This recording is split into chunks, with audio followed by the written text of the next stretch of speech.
میسم تمار عشق علی سے تختۂ دار تک، فراز دار سے میسم بیان دیتے ہیں، رہے گا ذکر علی ہم زبان دیتے ہیں۔ السلام علیکم معزز ناظرین، آج ہم بات کریں گے مولا علی علیہ السلام کے باوفا و جانثار صحابی میسم تمار کے بارے میں۔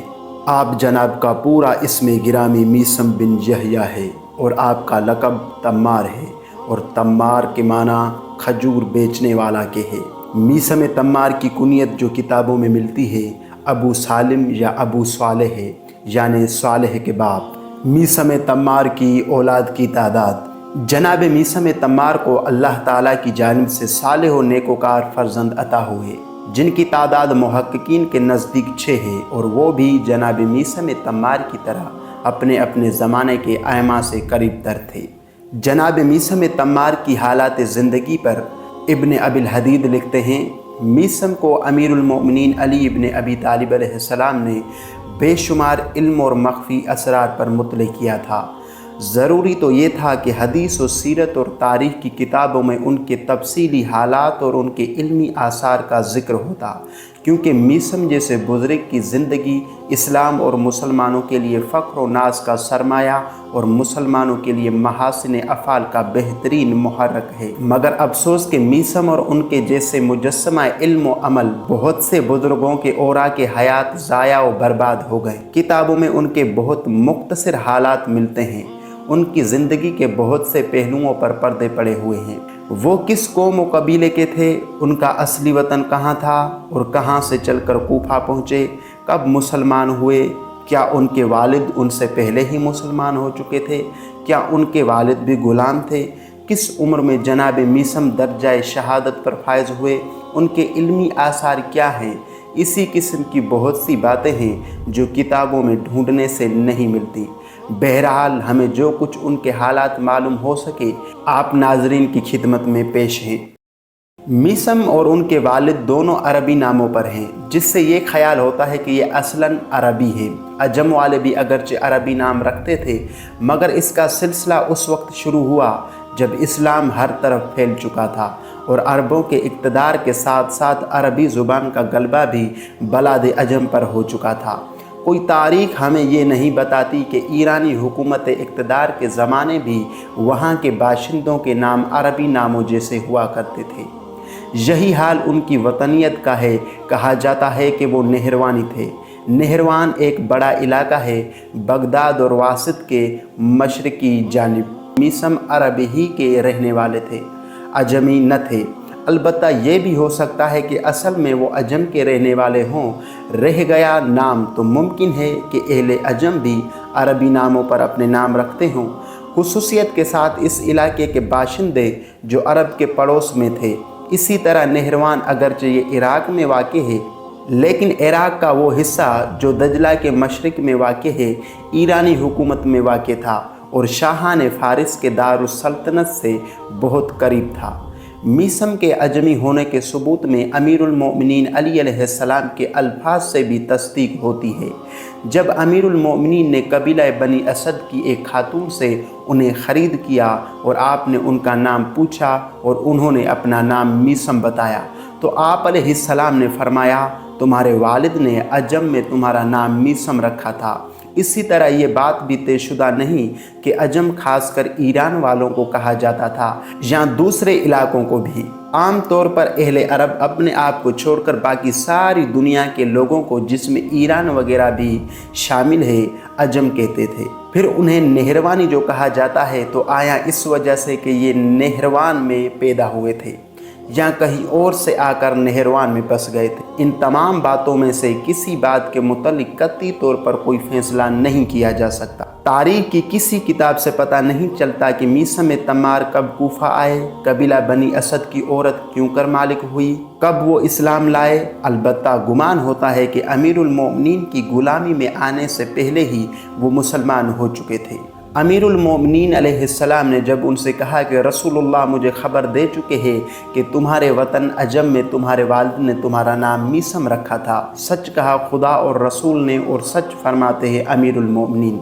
اس جملے سے تو یہ بھی معلوم ہوتا ہے کہ وہ مسلمان ہی نہیں بلکہ مومن اور امیر المومنین کی خدمت میں آنے سے پہلے ہی آپ کے دوست داروں اور ارادت مندوں میں سے تھے۔ جناب میثم قبیلہ بنی اسد کی ایک عورت کے غلام تھے۔ امیر المومنین نے انہیں خرید کر آزاد کیا، لیکن ان کے غلام ہونے کی وجہ سے یہ ضروری نہیں کہ وہ اسود یعنی حبشی بھی ہوں، اسی لیے کہ عربوں نے فارس اور آس پاس کے تمام ملکوں کو فتح کر لیا تھا جہاں کے باشندے سفید رنگ کے تھے، اور فتح کے نتیجے میں جتنے کافر قید ہوئے وہ غلام بنائے گئے۔ اس بنا پر ہرگز یہ نہیں کہا جا سکتا کہ میثم حبشی تھے، بلکہ زیادہ صحیح یہ ہے کہ وہ سفید رنگ کے رہے ہوں، کیونکہ ان کا اصل وطن نہروان تھا اور وہاں کے لوگ سفید رنگ کے ہوتے ہیں۔ ہاں، اگر ان کا وطن حبش، سوڈان، نوبا وغیرہ ہوتا تو یہ کہا جا سکتا ہے کہ میثم حبشی تھے۔ جناب میثم کی یہ شان و منزلت ہے کہ رسول خدا نے آپ کے بارے میں امیر المومنین علی علیہ السلام کو وصیت فرمائی۔ رسول اللہ کے بعد آنے والوں میں ہمیں گنتی کے 2-4 افراد ہی ایسے ملتے ہیں جن کا ذکر پیغمبر خدا کی زبان پر آیا ہو، جیسے زید بن سوہان، اویس کرنی، میثم تمار وغیرہ۔ حالانکہ بعد کے آنے والے مسلمانوں کی تعداد بھی بہت زیادہ تھی، اور ان میں مجاہدین اور علماء و صالحین بھی خاصی تعداد میں ہوئے۔ امیر المومنین سے میثم کو وہی نسبت تھی جو جناب سلمان فارسی کو رسول اللہ سے حاصل تھی۔ ملعون عبید اللہ ابن زیاد نے انہیں محض اسی تقرب اور صحابی امیر المومنین ہونے اور آپ کی محبت میں مشہور ہونے کے سبب قتل کیا۔ عبید اللہ ابن زیاد نے انہیں قتل کرتے وقت کہا تھا، میثم نے امیر المومنین سے اتنا علم حاصل کیا کہ آپ کے صحابہ میں بے لحاظ علم سب پر فوقیت کے حامل ہوئے۔ پھر امیر المومنین کی وفات کے بعد امام حسن اور امام حسین علیہ السلام سے اکتساب علم کیا۔ جناب میثم تمار کی شہادت کا مکمل تذکرہ ہم آگے کریں گے۔ امیر المومنین مسجد سے نکل کر میثم کی دکان پر تشریف لاتے میثم کھجوریں بیچا کرتے تھے۔ امیر المومنین علی علیہ السلام ان سے مصروف گفتگو ہوا کرتے۔ کبھی کبھی ایسا ہوتا کہ آپ میثم کو کسی کام سے بھیجتے تھے اور ان کی غیر موجودگی میں کوئی خریدار آتا تو میثم کی جگہ خود اسے کھجوریں تول کر دے دیتے۔ ایک دن اسی طرح میثم کی عدم موجودگی میں آپ نے کسی خریدار کو کھجوریں تول کر دیں اور خریدار کھوٹا سکہ دے کر چلتا بنا۔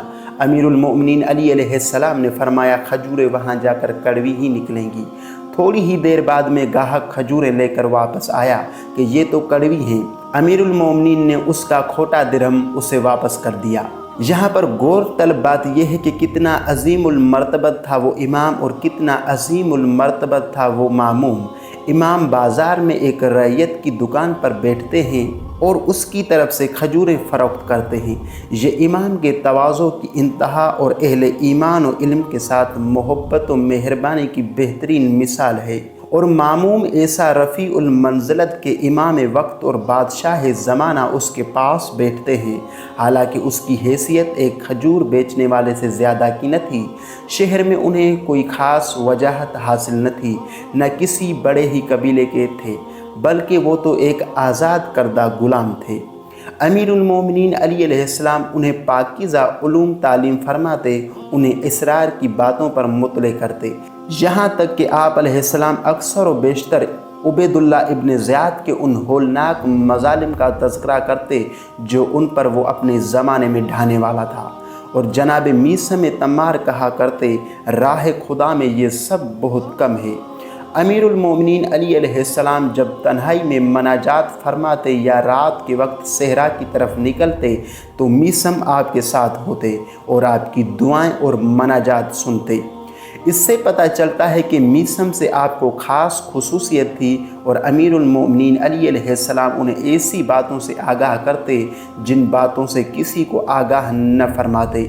تنہائی اور مناجات کے وقت امیر المومنین علی علیہ السلام کے بس وہی ہو سکتا تھا، اور آپ کا انداز تعبد و خضوع و خشوع وہی مشاہدہ کر سکتا تھا جس کا ایمان و یقین مضبوط ہو، جو سراسمیگی و اضطراب کا شکار نہ ہو جائے۔ یہی وجہ ہے کہ ایسے اوقات میں امیر المومنین علی علیہ السلام بس گنتی کے 2-4 ہی اصحاب کو اپنے پاس رکھتے، جیسے میثم تمار، کمیل ابن زیاد، اور انہی جیسے دو ایک حاملین اسرار صحابہ کرام۔ امام حسن و امام حسین بھی میثم تمار کے ساتھ والد بزرگوار ہی جیسا برتاؤ کرتے، بس فرق اتنا ہوا کہ امیر المومنین علی علیہ السلام کی شہادت کے چند ہی مہینوں بعد امام حسن و امام حسین مدینہ چلے گئے اور میثم کوفہ میں رہ گئے۔ بہت ممکن ہے کہ کوفہ میں ان کا قیام ان دونوں شاہزادوں کے حکم ہی سے ہو، کیونکہ کوفہ والے میثم کو بہت زیادہ پسند کرتے تھے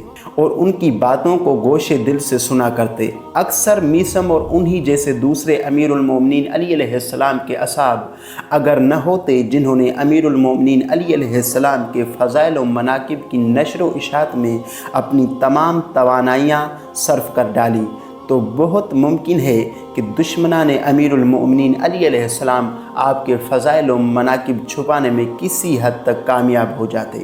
میثم تمار نے اپنے امام کو پہچانا، ان کی اطاعت کی، جس طرح اپنے پروردگار اور رسول کی معرفت حاصل کر کے ان کے اوامر و نواہی کے پابند ہوئے۔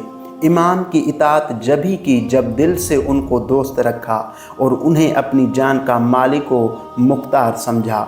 میثم ان صاحبان معرفت میں سے تھے جنہیں بخوبی اس کی واقفیت تھی کہ امامت کیا چیز ہے اور کون سزاوار امامت ہے۔ وہ علل اعلان امامت کا چرچا کیا کرتے، وہ بڑے سے بڑی رکاوٹ کو خاطر میں نہیں لائے، حتیٰ کہ اپنی جان کی بھی انہیں پرواہ نہیں ہوئی۔ یہی وجہ ہے کہ ہم دیکھتے ہیں کہ پیغمبر خدا اور امیر المومنین کے بعد ائمہ طاہرین برابر ان کا ذکر کیا کرتے اور مدح و ستائش بھرے الفاظ ان کے بارے میں ارشاد فرماتے۔ جناب سلمہ نے میثم سے امام حسین علیہ السلام کے متعلق کہا، وہ برابر تمہیں یاد کیا کرتے۔ امام محمد باقر فرمایا کرتے، میں انہیں حد سے زیادہ دوست رکھتا ہوں۔ امام جعفر صادق علیہ السلام میثم تمار کے لیے دعائے رحمت کیا کرتے اور اکثر ان کا ذکر آپ کی زبان پر آیا کرتا۔ ظاہر ہے کہ امام ایسے ہی شخص کے لیے دعائے رحمت کر سکتے ہیں جس کا ایمان ثابت اور جس کا علمی درجہ بہت بلند ہو۔ یہ درجہ منزلت تھی میثم کی ائمہ اہل بیت کے نزدیک، جیسا کہ خود میثم کے دل میں ان ائمہ طاہرین کی قدر و منزلت تھی۔ انہی ائمہ طاہرین کی محبت میں انہوں نے جان دینا اور سولی پر چڑھنا گوارا کیا۔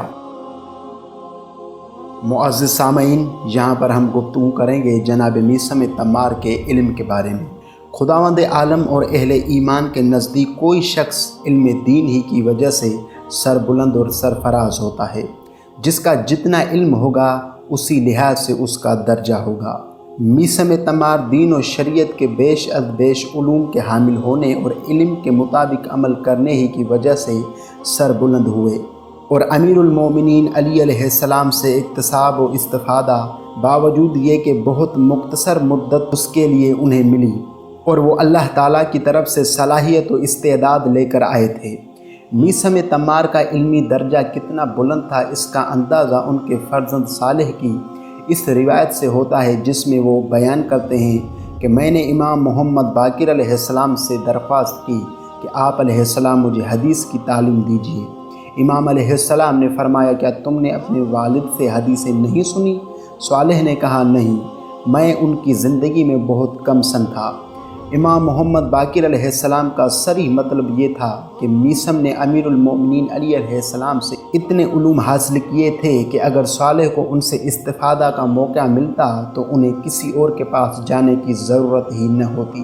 جناب میثم تمار کو امیر المومنین علی علیہ السلام نے بہت سے علوم سکھائے تھے، جن میں سے ایک علم تعویل بھی ہے۔ قرآن مجید کی آیات کی تعویل کا اصل عالم خدا اور وہ لوگ ہیں جن کے گھر میں قرآن نازل ہوا اور جنہوں نے اللہ تعالیٰ سے علم حاصل کیا، یہی لوگ راسخون فی العلم ہیں۔ آیات قرآن کی تعویل اور کون سی آیت محکم ہے اور کون سی آیت متشابہہ، یہ بس راسخون فی العلم ہی بتا سکتے ہیں۔ رسول اللہ صلی اللہ علیہ وآلہ وسلم نے ان لوگوں کی حدیث ثقلین کے ذریعے نشاندہی بھی کر دی کہ وہ قرآن کے ہمسر ہیں، ان کو قرآن کا مکمل علم ہے۔ جناب میثم تمار تفسیر قرآن کے بھی عالم تھے اور انہوں نے علم تفسیر امیر المومنین علی علیہ السلام سے حاصل کیا۔ ایک مرتبہ مدینہ میں میثم تمار اور عبداللہ بن عباس کی ملاقات ہوئی۔ میثم نے کہا، تفسیر قرآن کے متعلق جو کچھ پوچھنا چاہو پوچھ لو، کیونکہ میں نے امیر المومنین علی علیہ السلام سے پڑھا ہے اور آپ علیہ السلام نے قرآن کی تعویل کی مجھے تعلیم دی ہے۔ عبداللہ بن عباس نے قلم و دوات منگوایا تاکہ میثم جو کچھ بتاتے جائیں وہ لکھتے جائیں۔ قبل اس کے کہ وہ کچھ لکھیں، میثم نے ان سے کہا کہ آپ کا کیا حال ہوگا جب کہ آپ مجھے سولی پر لٹکا ہوا دیکھیں گے۔ عبداللہ ابن عباس نے کہا تم تو کاہنوں جیسی باتیں کرنے لگے۔ یہ کہہ کر انہوں نے کاغذ ہاتھ سے رکھ دیا۔ میثم نے کہا جلدی نہ کیجیے، میں جو کچھ بتاؤں گا اگر وہ حق بات ہو تو اسے اختیار کیجیے گا ورنہ ترک کر دیجیے گا۔ پھر انہوں نے آیات الہی کی وہ تفسیر بیان کی جو انہوں نے امیر المومنین علی علیہ السلام سے سن رکھی۔ اس حدیث سے چند باتیں معلوم ہوتی ہیں۔ میثم پورے قرآن کی تعویل کے عالم تھے، جبھی تو انہوں نے عبداللہ ابن عباس سے کہا تھا تفسیر قرآن میں جو کچھ پوچھنا چاہو پوچھ لو، کیونکہ میں نے قرآن علی ابن ابی طالب علیہ السلام سے پڑھا ہے۔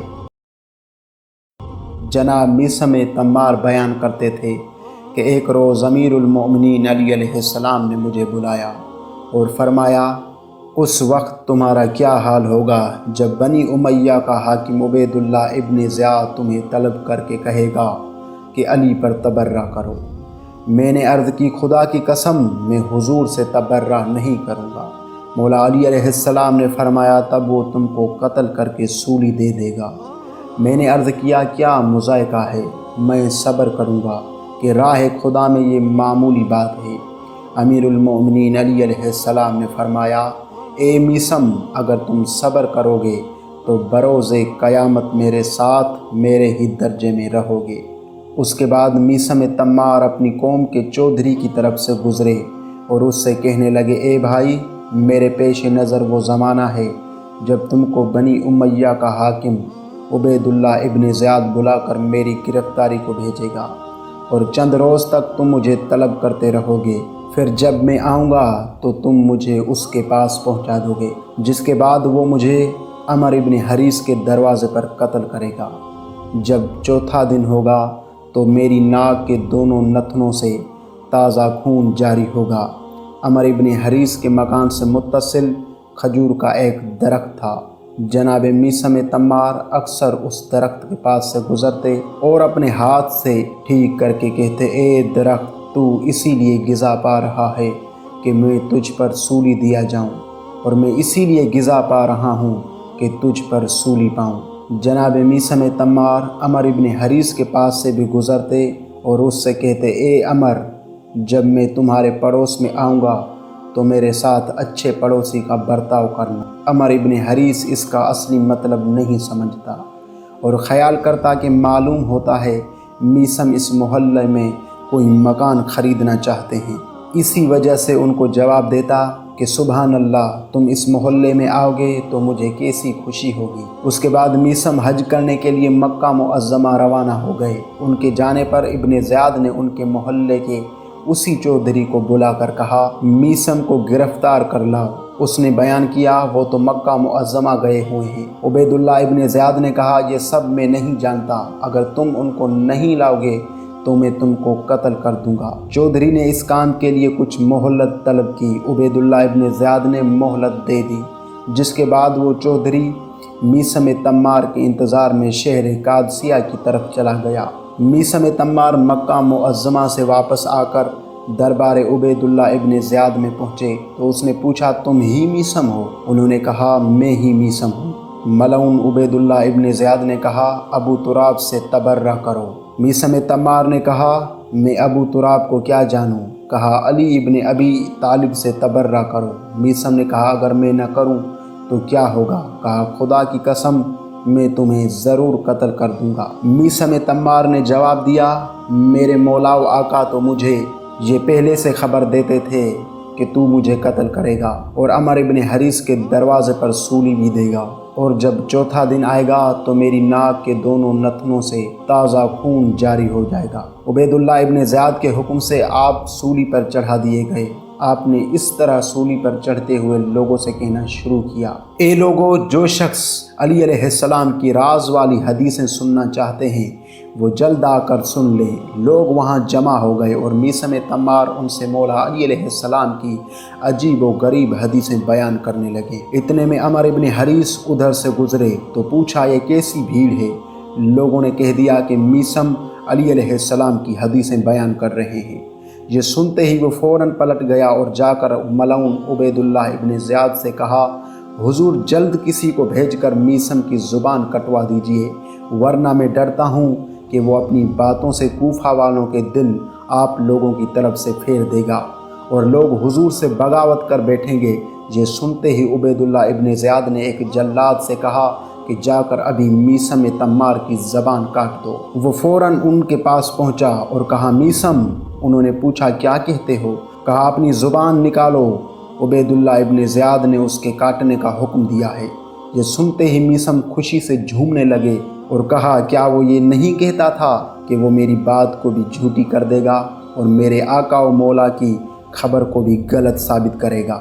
کیا یہ ممکن تھا کہ علی علیہ السلام کی بات غلط ہو جائے؟ اس کے بعد میثم تمار نے عرض کیا، اب میری زبان خوشی سے کاٹ لے۔